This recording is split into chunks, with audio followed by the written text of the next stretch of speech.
لله رب العالمين الرحمن الرحيم مالك يوم الدين والصلاة والسلام على سيد المرسلين وعلى آله وصحبه أجمعين أما بعد محترم سامعین و ناظرین، اللہ کے رسول صلی اللہ علیہ وسلم ہر ان چیزوں کا حکم دیا کرتے تھے اللہ کے حکم سے جو انسان کے لیے دین اور دنیا دونوں میں خیر اور بھلائی کا سبب ہو، دنیا میں بھی اس کے لیے نفع بخش ہو، آخرت میں بھی اس کے لیے نجات کا ذریعہ ہو۔ چھوٹے بڑے سارے اعمال، سارے افعال، ساری صفات جن سے انسان دنیا میں بھی سرخرو ہو اور آخرت میں بھی کامیاب ہو، اور ہر ان چیزوں سے اور ہر طرح کی صفات سے، ہر طرح کے اخلاق، عادات اور اطوار سے منع فرماتے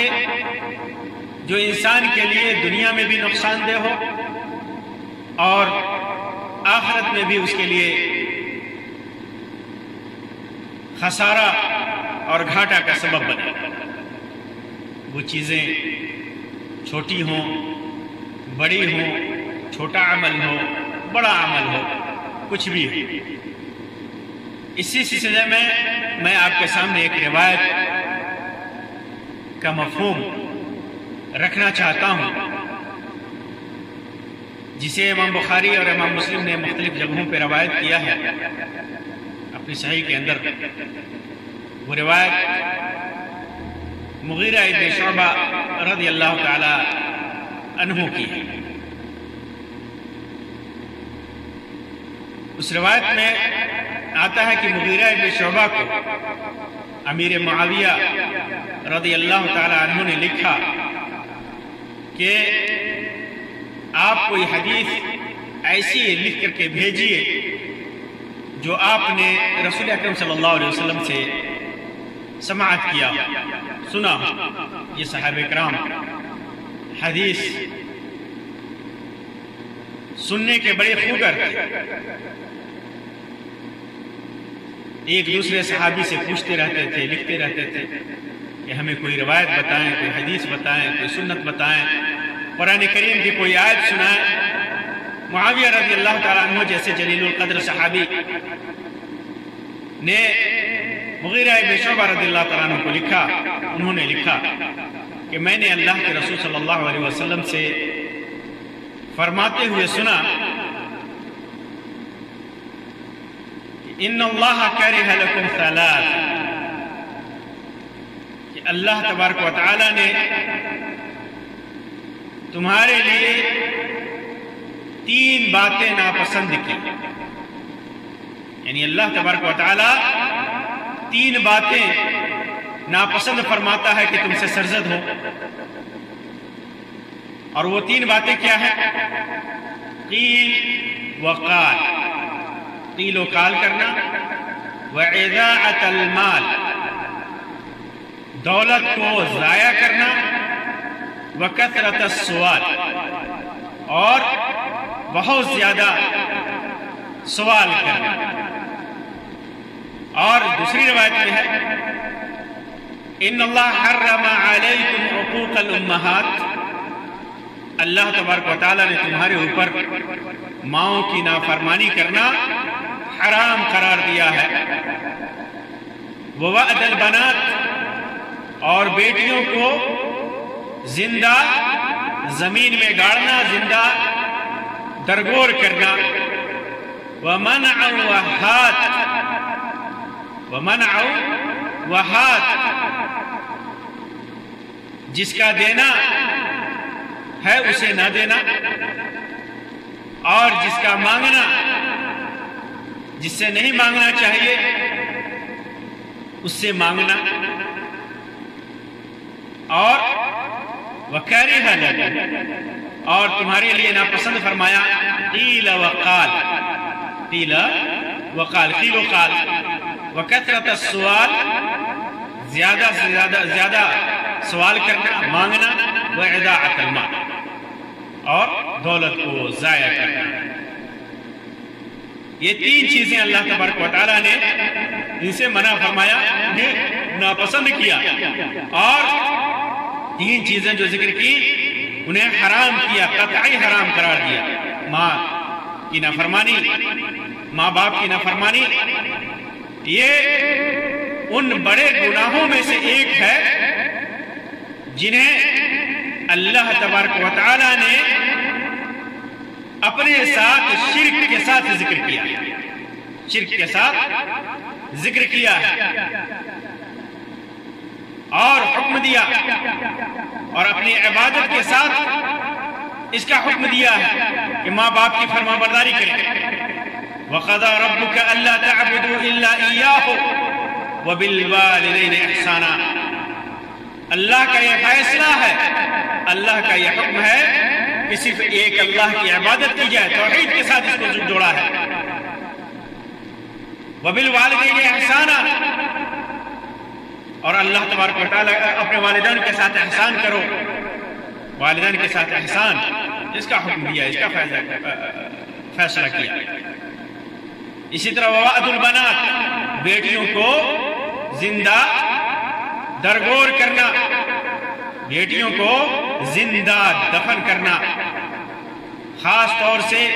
بیٹیوں کا تذکرہ اس لیے ہے کہ زمانے جاہلیت میں لوگ جب ان کے گھر بیٹیاں پیدا ہوتی تو عار اور شرم محسوس کرتے، اور جا کر کے انہیں زندہ قبر کھود کر کے اس میں ڈال دیتے۔ اسی وجہ سے اللہ تعالیٰ نے کہا ہے اذا بشر احدهم بالانثى ظل وجهه مسودا وهو كظيم،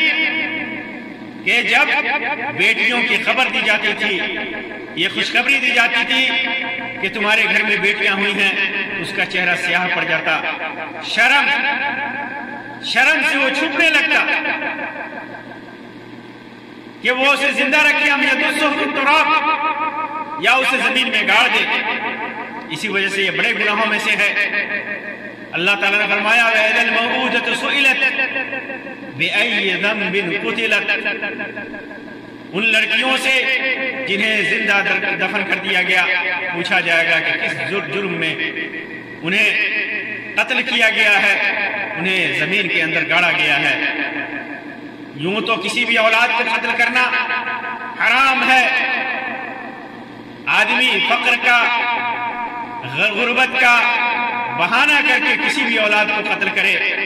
کسی بھی اولاد کو مارے، چاہے بیٹا ہو یا بیٹی، وہ حرام ہے۔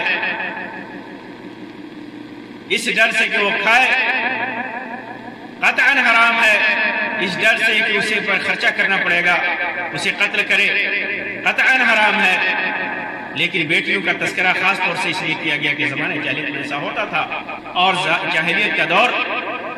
اب بھی لوٹ کر آ چکا ہے۔ آج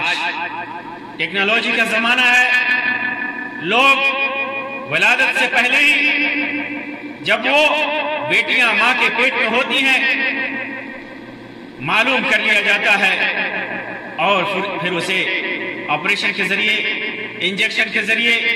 یا کسی اور ذریعے سے انہیں قتل کر دیا جاتا ہے، انہیں مار دیا جاتا ہے، یہ سوچ کر کہ ان کا خرچہ کہاں سے آئے گا، یہ سوچ کر کہ پیدا ہوں گی بیٹیاں تو معاشرے میں شرمندگی کا سامنا کرنا پڑے گا۔ وہی دور لوٹ کر آ چکا ہے جو جاہلیت کا دور تھا۔ یہ اللہ تبارک و تعالیٰ نے حرام قرار دیا۔ وَمَنَعُوا وَهَاتِ، یعنی انسان جو اس کے اوپر خرچ کرنا واجب ہے، ضروری ہے، وہ خرچ نہیں کرتا، روک لیتا ہے، اس کو منع کرتا ہے۔ مثال کے طور پر زکوٰۃ ہے، صدقات ہے،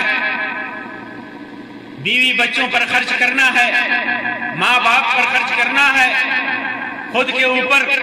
خرچ کرنا ہے، اللہ کے دین کے لیے خرچ کرنا ہے، جہاں خرچ کرنا ہے وہاں خرچ نہیں کرتا، روک لیتا ہے، یہ بھی اللہ تبارک و تعالیٰ کے ہاں حرام ہے۔ ومنع وہات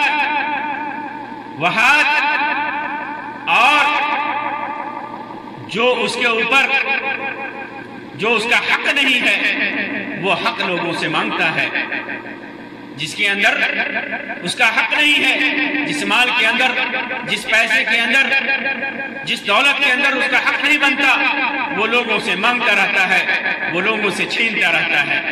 یہ بھی اللہ تبارک و تعالیٰ کے حرام ہے۔ اور کرہ لکم ثلاثہ، جو اصل موضوع ہے، کرہ لکم ثلاثہ، تین چیزیں ناپسند کیا، کیا؟ قیل وقال، قیل و قال کو ناپسند کیا، یعنی جس بات کے اندر کوئی فائدہ نہیں، جس بات میں کوئی فائدہ نہیں،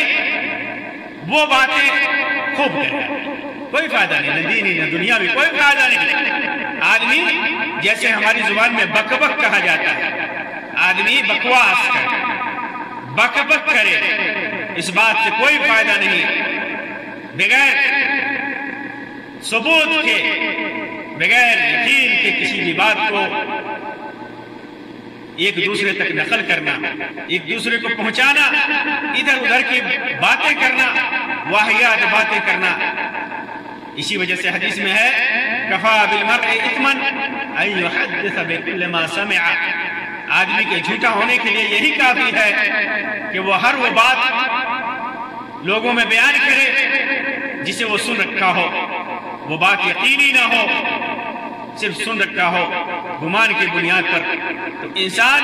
لا یعنی باتیں کرے، بک بک کرے، یہ اللہ تبارک و تعالیٰ کو یہاں مکروہ ہے، ناپسند ہے۔ اسی طرح دوسری چیز کثرت السؤال، کثرت السؤال، بہت زیادہ سوال کرنا، بہت زیادہ سوال کرنا، اس کے کئی معنی علماء نے بیان کیے ہیں۔ پہلا معنی تو یہ ہے کہ آدمی کو ضرورت نہیں ہے، ضرورت نہیں اور بھیک مانگے، لوگوں سے دستے سوال دراز کرے، لوگوں سے خوب مانگے، ضرورت نہیں ہے انسان کے پاس، پھر بھی وہ لوگوں سے مانگ رہا ہے، بھیک مانگ رہا ہے، لوگوں سے مدد طلب کر رہا ہے، جب اس کو ضرورت نہیں ہے۔ انسان کے پاس ضرورت ہے، وہ طلب کرے، کوئی حرج نہیں، لیکن ضرورت نہیں ہے، اس کے پاس ہے، پیسے ہیں، لیکن پھر بھی وہ لوگوں سے مانگ رہا ہے، گھر گھر گھوم کر کے، لوگوں کو ٹیلی فون کر کے، لوگوں کے پاس جا کر کے لوگوں سے خوب سوال کر رہا ہے۔ اور ایک معنی اس کا علماء نے بیان کیا کہ علماء سے ایسے مسائل پوچھنا جو مسلمانوں کے لیے نفع بخش نہیں ہے، ضرورت نہیں ہے ان مسائل کو چھیڑنے کی، مسائل کو چھیڑنے کی ضرورت نہیں ہے، بلا وجہ کے فالتو کے علماء سے سوال کرنا اور لوگوں کو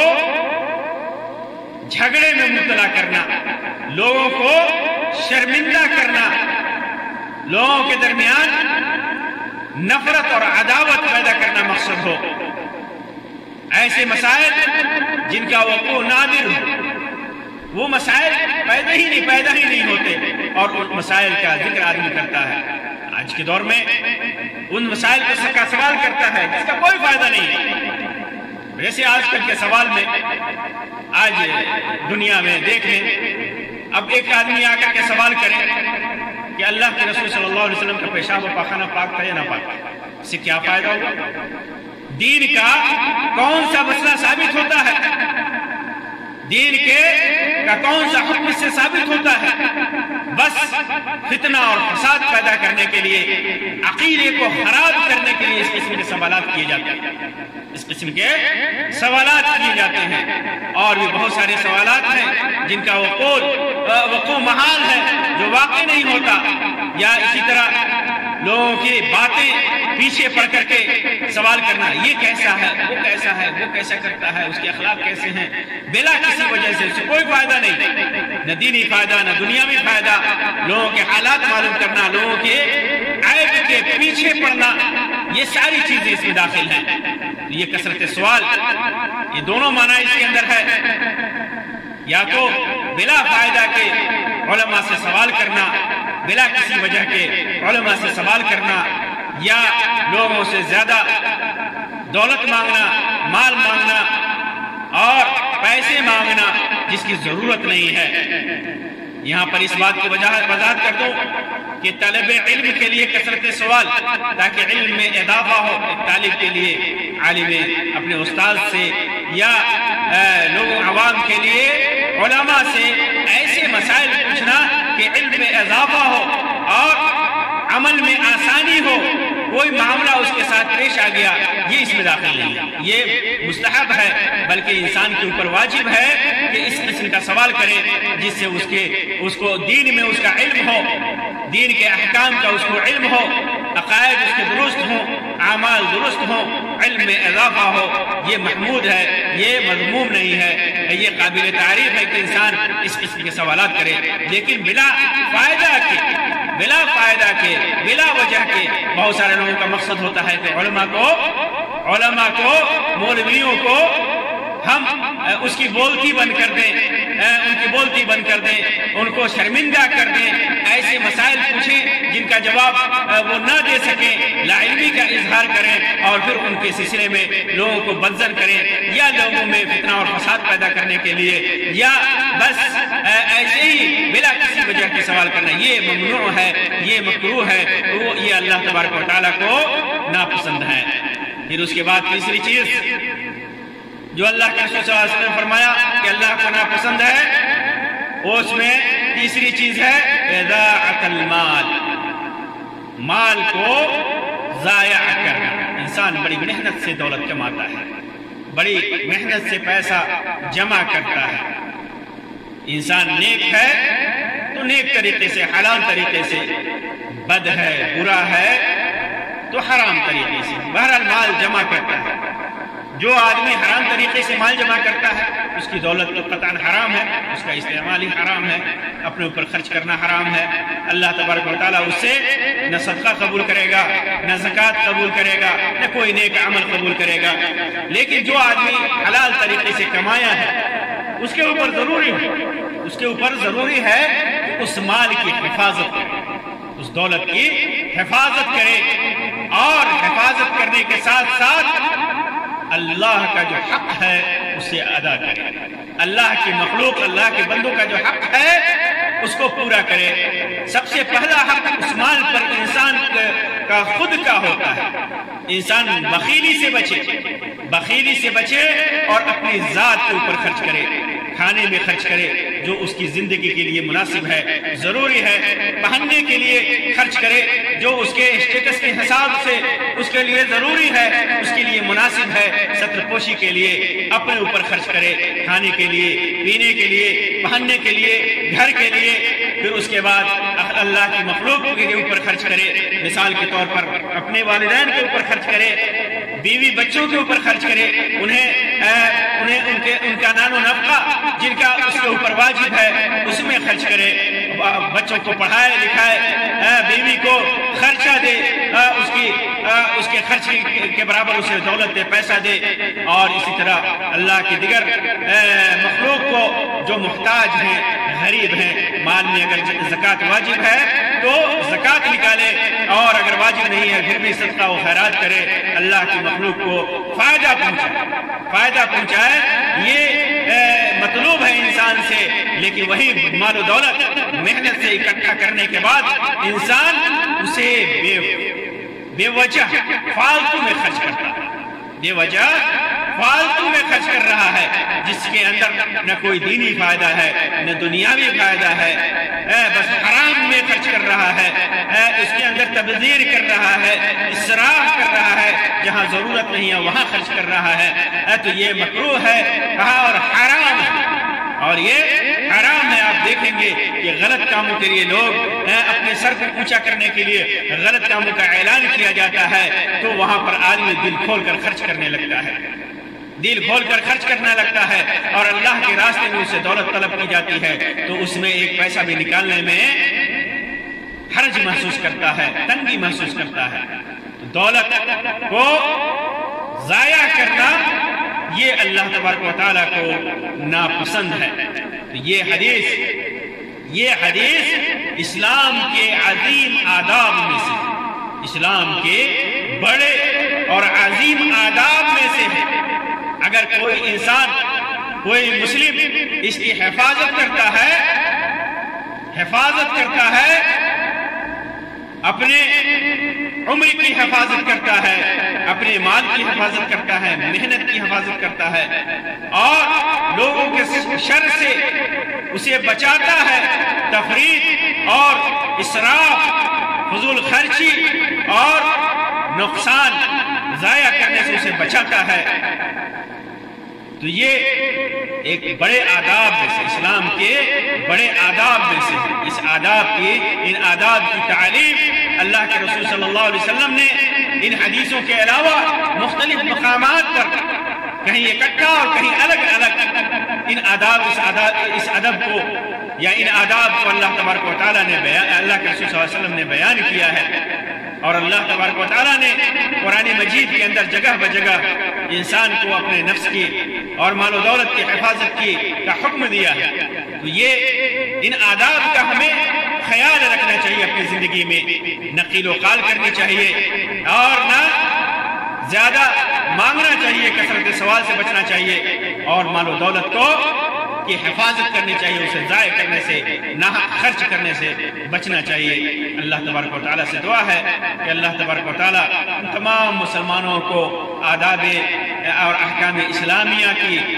صحیح طور سے پیروی کرنے کی توفیق عطا فرمائے۔ اللہ تبارک و تعالیٰ ہمارے نیک اعمال کو قبول فرمائے اور برائیوں سے بچائے۔ آمین یا رب العالمین، وآخر دعوانا الحمدللہ رب العالمین، وصلی اللہ علی خیر خلقہ وسلم، والسلام علیکم ورحمۃ اللہ وبرکاتہ۔